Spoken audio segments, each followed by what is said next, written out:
What is going on, guys? The Brothers All Gaming with my review of Tokyo Ghoul episode 8, and this episode, it was pretty freaking amazing, I will say that.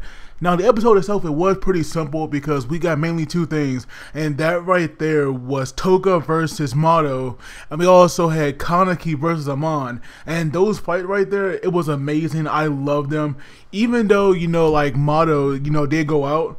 I really didn't feel bad for the character because I get that what he's doing is kind of good because not all ghouls are good people like Touka and Kaneki, and even Touka she that time does kill regular people, but Mado, his character, I like, to me, I could not like Mado at all. So when he died, I was actually kind of happy. Now I get that some people might have liked the guy and thought he was doing the right thing and possibly did like him. So if you feel that way, then I'm sorry, but I just didn't.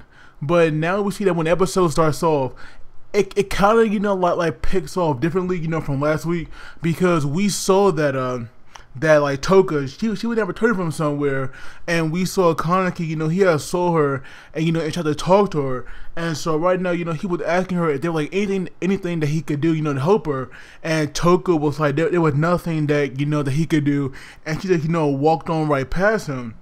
But then we go to where Touka walks to where Hinami is, because we saw that like she did wake up and she actually called out to her mom. But when like Touka had went to her room, or went to the room where she was in, it was actually kind of a mess, because we saw like all these pages kind of like ripped out this book, and they were all like crumbled up, and we see that the window was open. So obviously that right there meant that Hinami ran away, and that right there I was just so worried about, because that right there was pretty much the worst thing she could do right now, because we all know that Hinami is definitely sad, and that right there would make her a bit unstable. And so if she ran away, like my biggest fear was she was gonna die.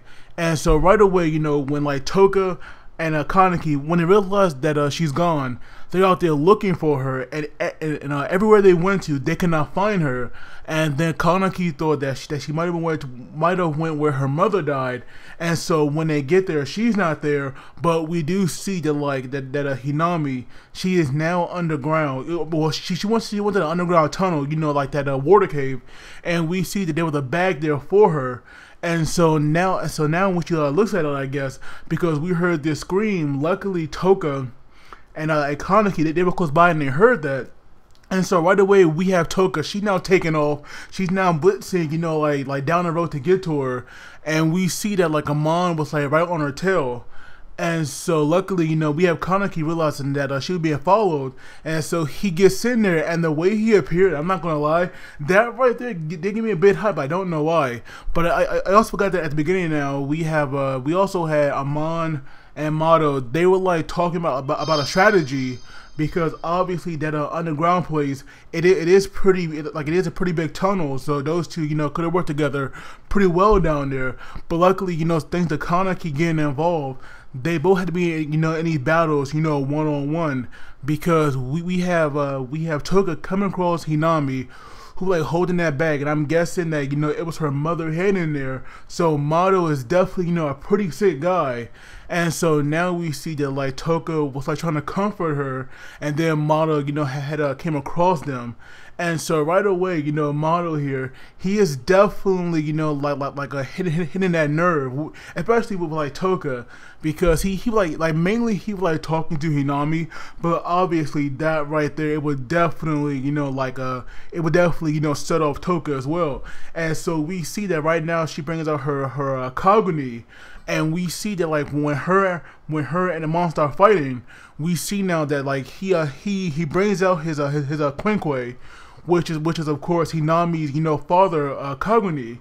And so obviously like we already knew that in a very small space, like this wide and long range weapon, it would not work that well down there, and it actually did come back to bite him, because we see Touka, she was actually smart, because she was dodging this, but she was dodging it in a way that would be beneficial for her, because eventually like we saw that it had went like maximum length, because it got caught on a few pillars, and so now that its like reach was cut, it could not hit Touka, even though it was like so close to her.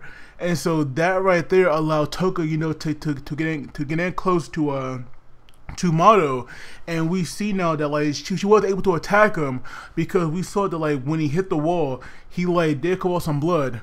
But then we go to Kaneki and Amon fight as well, and for like most of the fight, Kaneki was just getting worked. Like this guy was just getting like wrecked, and we saw now that like Amon here, even though he was kind of like beating Kaneki's ass, it was like mainly out of revenge because he was asking Kaneki like so many questions during their fight, like why did like Ghouls exist, why did his friend have to die, questions like that.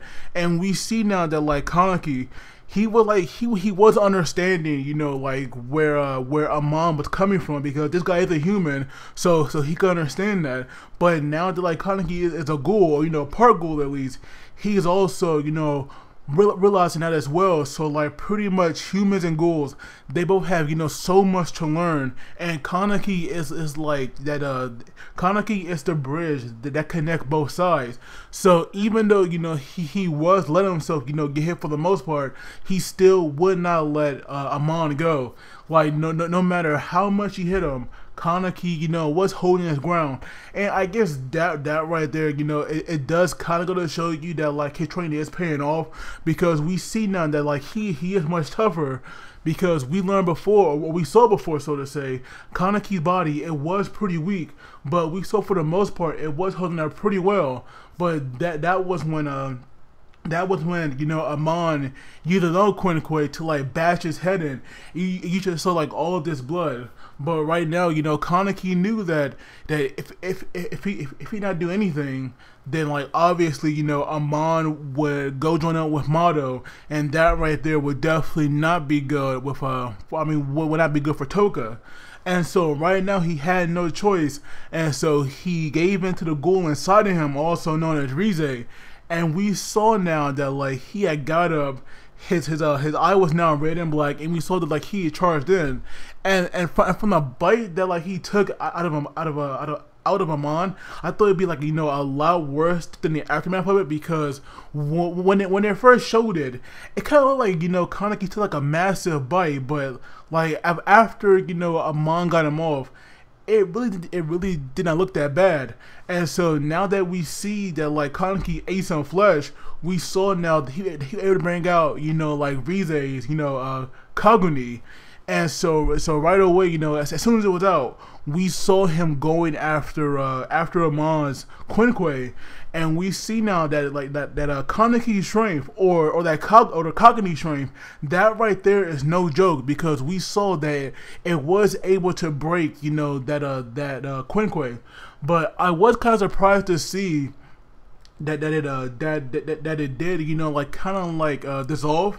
Like that right there was surprising, but obviously now that Amon lost that, he really couldn't do anything. But like he had recalled those words that like Mado told him, even if it like costs you an arm or a leg, you pretty much gotta do what you gotta do. So he like ready to fight, but Kaneki, he was actually hoping that Amon would like run away, because if he didn't, then that ghoul inside him was definitely going to win, and then Amon would have been dead.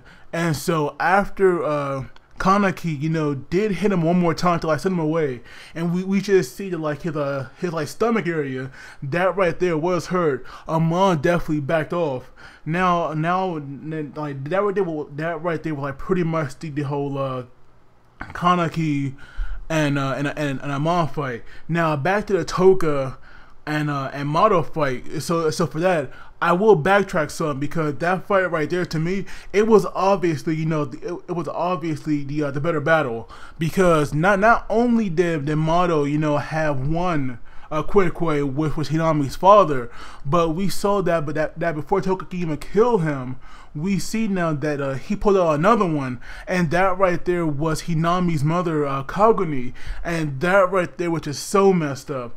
And so we see now, like now that he had that one, he was able to fight at at a much shorter range, and that right there kind of overwhelmed Touka, because we saw now that the Quinquay, I guess now you could call it, it had like wrapped around her body, and it was like squeezing the life out of her. And so we see now, just how deadly Hinami's mother could have been if she did it properly, because her cognition, it was impressive, because not only was it like choking and squeezing Touka while keeping her in place, it also was like strong enough to like pierce her body. And that right there was like the first time we had like really seen Touka hurt, because I feel like that injury right there, it was much worse than the one that like Shu inflicted her a couple of episodes ago. And so now that she was like held against the wall, and she was pierced by that Kaguni or Quinque now, whatever you want to call it, we see that like Mado, he set his sights on Hinami, and he had her like entangled in her father's Kaguni now. And so we see that like he planned on killing them both, taking two birds with like one stone. But right before he could like hit them both, to kill them, we see now that like something happened, and we see that the Quinque and now dropped to the ground. And so right now Mado, he like slowly reacting to this, because he was saying that his Quinque was gone, but in reality it was like actually his hand. And so at first I thought that Kaneki, that he must have been moving pretty fast, to get there, because I thought it was him. But it turns out that Hinami was the one to like step up and do something. And we see that her own Kaguni, it is a combination, of her mother and her father. And that right there, it was just so like freaking impressive. I was digging out a lot.